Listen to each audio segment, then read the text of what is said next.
They didn't save me a seat. Not at the front, not near the family, not even with the old neighbors who barely knew her. I stood at the back of the reception hall, next to a fake ficus tree and the DJ's extra speaker cables, holding a gift bag like I was someone's awkward plus one. My name wasn't on the seating chart. No one noticed. Or if they did, no one said a damn thing. Maddie looked radiant. That hurt more than I expected. She was 5 the first time she called me Dad, in her Dora pajamas with her hair in a mess of ribbons. Now she was 21 and glowing in white, dancing with the man who gave her half her DNA and maybe 6 months of actual parenting. Rick, the biological father. The ghost who blew back into her life just in time for the engagement photos. He gave a speech, called her his greatest pride. Got a standing ovation. I left before the cake. I couldn't feel my face by then. It was like every nerve had been frozen, not from shock, but from clarity. That was the twist. It didn't feel like betrayal. It felt like the truth had just walked in the room and sat down across from me, finally ready to be honest. I had raised her. And Logan too, her older brother. Since they were 5 and 3. Taught them to ride bikes, packed their school lunches, held their heads during flu season, stayed up late grading papers after bedtime stories. I thought love would be enough. And yet here I was. 51. A high school science teacher. Still married to their mother. And somehow the only one in the family no one seemed to see. The worst part? I didn't yell. I didn't cry. I didn't even clench my jaw. I just left the gift on the table and walked out into the dark parking lot, asking myself one quiet question. What do you do when the people you raised don't choose you? I still don't have a good answer. In the beginning, it felt like I had everything I'd ever wanted. Denise and I got married in 2006. I was 32, she was 30, recently divorced with 2 little ones. Logan was 5, Maddie had just turned 3. We met at a parent-teacher night. I wasn't even their teacher, just covering for a colleague who'd gotten strep. I made a joke about dinosaur stickers, and somehow that turned into coffee, and coffee turned into weekends, and then I was brushing yogurt out of a toddler's hair before work. I never saw myself as the stepdad type. My own dad bailed when I was 7. I always swore I'd be the guy who stuck around, the one you could count on to show up, rain, shine, or stomach flu. When Denise said, "They already call you Dad," I almost cried. She said adoption papers weren't necessary. You're already their father in every way that matters. I believed her. And for a long time it felt true. We did holidays together. I coached Logan's Little League team. Built science projects with Maddie that took over the whole dining room. We had family movie nights, inside jokes, homemade Halloween costumes. I was in every memory. I was the one in the ER when Logan broke his arm. The one reading bedtime stories when Maddie had night terrors. People told me I was a saint. I hated that. I wasn't doing this for credit. I loved those kids. That's it. But looking back, I can see little cracks. Every year on Father's Day, I got a homemade card. Crayon hearts. Glitter glue. Then one year, Logan forgot. Denise said, "He's getting older, don't take it personal." So I didn't. Then Maddie skipped a year. Then I stopped getting anything. Rick started showing up again when Logan turned 16. He brought gifts and stories from back when. The kids lit up. Denise said not to worry. He was just trying to make up for lost time. So I smiled. I shook his hand. I told the kids it was okay to love him. I didn't want to be the bitter one. But something shifted. Something subtle. The way they looked at him like he was some kind of hero. And me? I was the guy who made them do homework and drove them to dental appointments. I told myself it didn't matter. I was the one who stayed. That had to mean something, right? I think it really hit me the day of Logan's graduation. It was the kind of hot, sticky Illinois afternoon where the metal bleachers sear the backs of your thighs and everyone pretends not to be miserable. I got there early, saved seats for Denise and Maddie, brought a little cooler with Gatorades. I was proud. The kind of proud that tightens your throat. I watched him walk across that stage, all cap and gown and teenage swagger, and I swear, for a second, he looked right at me. I even waved like an idiot. But when the ceremony ended, he ran straight into Rick's arms. Rick, who had shown up 20 minutes late in sunglasses and a rumpled button-down, reeking of cologne and just a hint of beer. He hadn't RSVP'd. He wasn't even supposed to be there. But somehow, he was the one they posed with for pictures. I stood by the side, holding the card I'd written, 3 paragraphs long, with a check tucked inside. Logan never opened it. I found it 2 days later in the trash behind the microwave. Denise told me not to make a big deal. It's not personal. He's just emotional today. She said it like I was the one being sensitive. Like I didn't have a right to feel hurt. But something cracked that day. Something small but permanent. I started seeing it more clearly after that. Little things. Logan calling Rick dad, again, like it was never a question. Maddie asking Rick to come to her choir recital, without telling me. It wasn't that they hated me. It was like I had slowly become wallpaper. Functional. Background. A man-shaped chair. And Denise? She didn't stop it. She didn't encourage it either, not exactly. But she made excuses. Smoothed it over. They're figuring things out. Don't be threatened. You'll always be their real dad where it counts. I believed her, again. Because what else do you do when you've poured half your life into someone? You keep showing up. Even when it starts to feel like you're the only one who notices you're still there. I started overcompensating. That's how I coped. I'd show up early to every event, double-check schedules, offer to help with decorations, snacks, rides, anything to prove I was still part of it. Still relevant. Still needed. I even volunteered to chaperone a college visit Maddie didn't ask me to attend. She said, "Oh, that's sweet, but Rick's already taking me." Rick. Again. Denise saw my face and said, "It's not a competition, Mark." But that's the thing. It shouldn't have been. I wasn't trying to win. I was trying not to disappear. I told myself I was overthinking. That teenage loyalty is unpredictable. That maybe they were just exploring a connection they'd been denied. I read articles about step-parenting, watched YouTube therapists, told myself, be patient. It's not about you. But the thing is, it was about me. Not in a selfish way. In the way that you start to wonder if you're slowly being written out of your own story. I'd come home from work and find Denise and the kids watching old home videos of their vacations with Rick. I'd offer to cook and hear, "We already ordered with Dad." They stopped calling me when the car broke down, when they needed advice, when they had news. I felt like a placeholder. A substitute teacher who just forgot to leave the room. Denise kept saying, "They love you. They just don't always show it the way you expect." But love isn't invisible. Not when you're starving for it. I started sleeping worse. Waking up in the middle of the night, staring at the ceiling, playing back every moment. Did I mess up? Did I miss something? Was I too strict? Too boring? I remembered every Christmas morning, every skinned knee, every school pickup, every "Dad, look at this," and wondered if any of it stuck. Or if I was just a warm body filling a cold space until the real one came back. And the worst part? I started believing them. That maybe I was lucky just to have been included at all. The signs stopped being subtle after a while. One night, I walked into the living room and Maddie quickly flipped her phone screen down. Not a huge deal, kids do that. But I caught a glimpse of a group chat name, Family Core. I wasn't in it. I check later. No invite. Just Denise, the kids, and Rick. They'd been planning a vacation. Somewhere in Arizona.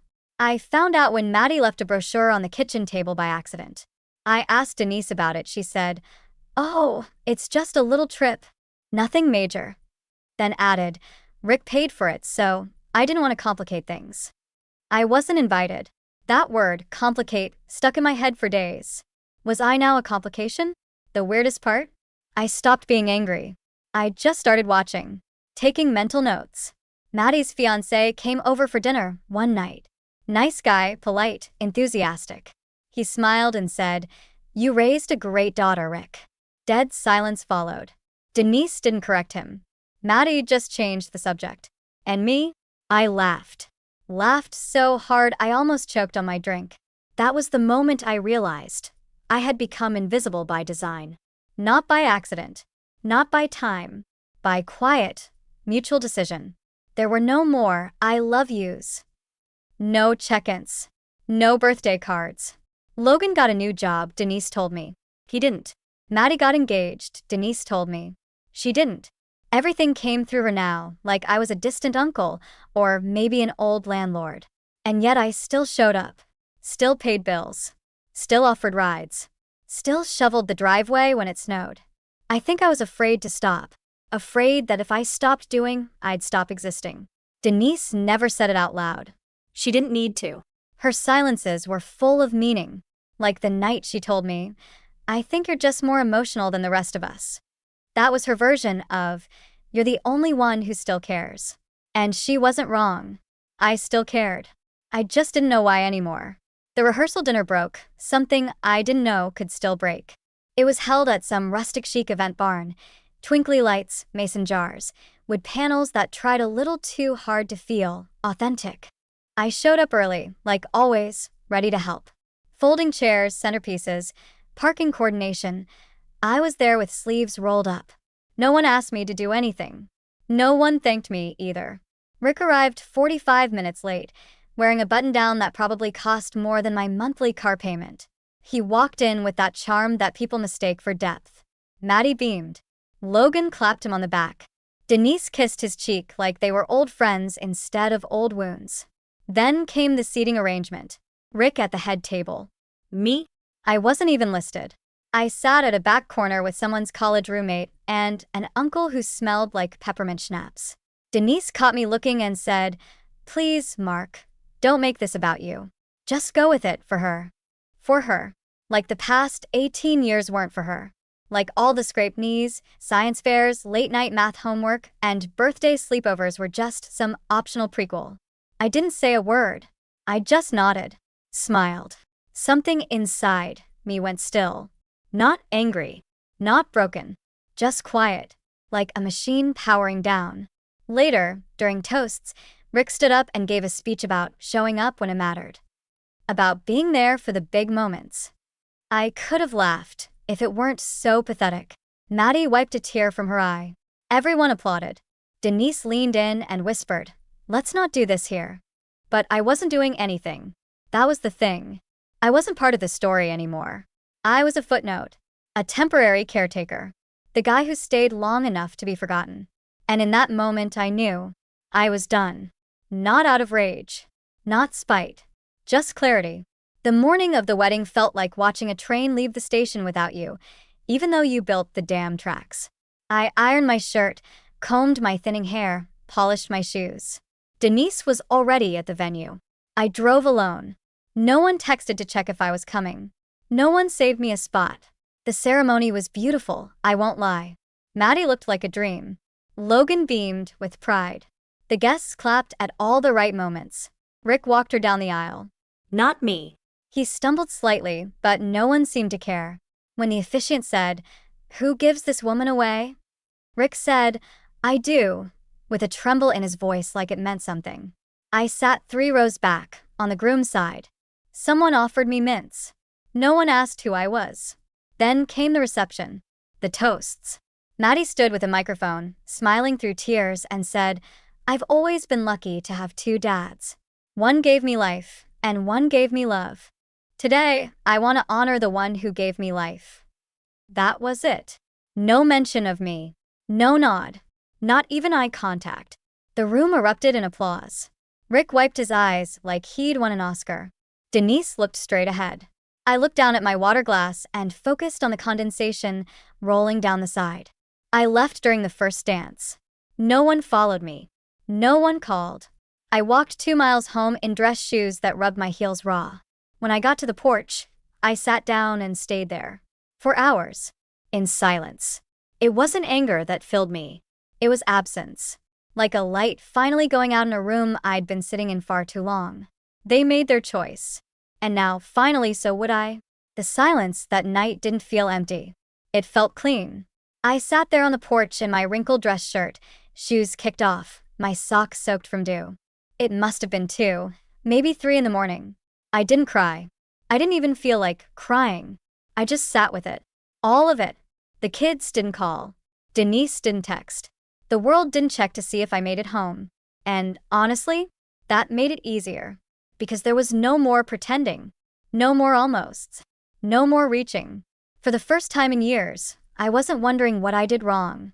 I was wondering why I held on for so long. They say people show you who they are when it costs them nothing to be kind, and when it costs them something to be loyal. I gave nearly 2 decades of my life to those kids. Not for credit. Not for praise. Just for the quiet hope that one day I'd hear thank you and it would feel like it meant something. But the thank yous never came. Not really. And that night, for the first time, I didn't need them. I didn't feel noble or tragic. I didn't feel like a martyr. I felt like a man who finally saw the map clearly and saw that all the roads I'd been walking didn't lead home. They led back to a locked door. So I stood up. I walked inside, took off my shirt, sat on the couch in the dark with a glass of water and nothing but my breath. And I said it out loud, softly but clearly. They were never mine. Not out of hate, not out of pain, just out of truth. And it didn't crush me like I thought it would. It set me free. The next morning I made coffee like I always do. But something was different. There was no weight in my chest. No dread. No rehearsed conversations with people who weren't listening.